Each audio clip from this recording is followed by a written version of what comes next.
নমস্কার বন্ধুরা, আমি অরিন্দম চলে আসলাম আজ এই মুহূর্তে বিরাট বড় একটা ডিএ আপডেট নিয়ে। মার্চে কি ফয়সালা হতে চলেছে, ডিএর শুনানি বিরাট কিন্তু আপডেট উঠে আসলো। সো ভিডিওটা কিন্তু কন্টিনিউ করুন।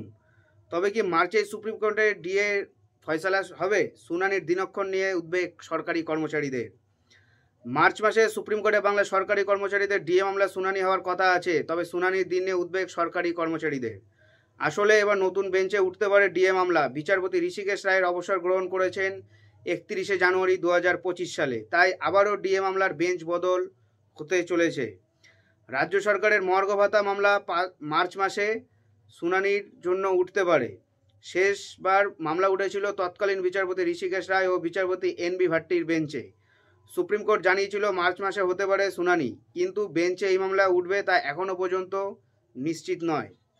এখনও পর্যন্ত দিনক্ষণ স্পষ্ট করে কিছুই নির্দেশ করেনি সুপ্রিম কোর্ট। তবে সুপ্রিম কোর্টের দুটো ডিএ মামলা শুনানি হবে, এই নিয়ে আশাবাদী রাজ্যের সরকারি কর্মচারীদের আইনজীবীরা। তারা জানিয়েছেন শুনানির জন্য আর বেশি শুনানি লাগবে না, মাত্র 2 থেকে 3টে শুনানি হলেই হবে। সুপ্রিম কোর্টে 2022 সালে 18 নভেম্বর থেকে ডিএ মামলা শুনানি চলছে, তবে বারবার পিছিয়ে গেছে শুনানি। ফলে কিছুটা আশাহত হয়েছেন এ রাজ্যের সরকারি কর্মচারীরা।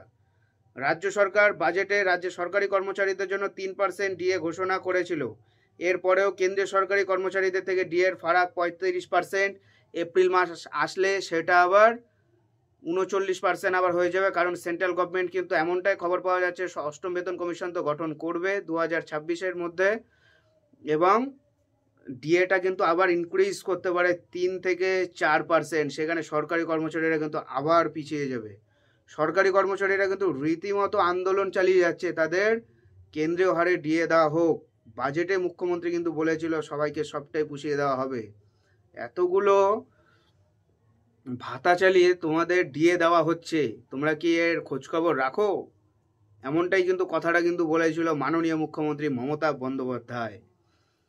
কন্যাশ্রী দিচ্ছে, এই দিচ্ছে, ওই দিচ্ছে, হেনা তেনা দিচ্ছে, সরকারি কর্মচারীদের মায়না দিচ্ছে না, সরকারি কর্মচারী তারপরে সরকারের চাকরি হচ্ছে না, এগুলোই নিয়ে চলছে সরকার। এখন কি করা যাবে? তাও উনি আশ্বাস দিয়েছেন দেব, কবে দেব জানি না, তবে আইনই হলো একমাত্র পথ। কিন্তু সে আইনও হলো গিয়ে ঘুরিয়েই তো যাচ্ছে। 2022 সালের পর শুনানি হয়েছে হওয়ার মতন? আমার তো মনে পড়ে না। আমি 2022 সাল থেকে ইউটিউবে আপডেট দিয়েছি, ডিএর আপডেট। আমার তো মনে পড়ে না ভালো একটা শুনানি হয়েছে কিনা। হয়নি, সময়ের অভাবে লাস্টের দিকে কেসগুলো ফেলছে। দেখা যাক, মার্চ মাস সম্ভবত 27শে মার্চ না কবে যেন আছে, আপডেটটা পরে দিয়ে দেবো। সো ভিডিওটা ভালো লাগলে চ্যানেলটা অবশ্যই সাবস্ক্রাইব করবেন। দেখা হচ্ছে পরের ভিডিওতে। ভালো থাকবেন সবাই, নমস্কার, জয় হিন্দ, বন্দে মাতারাম।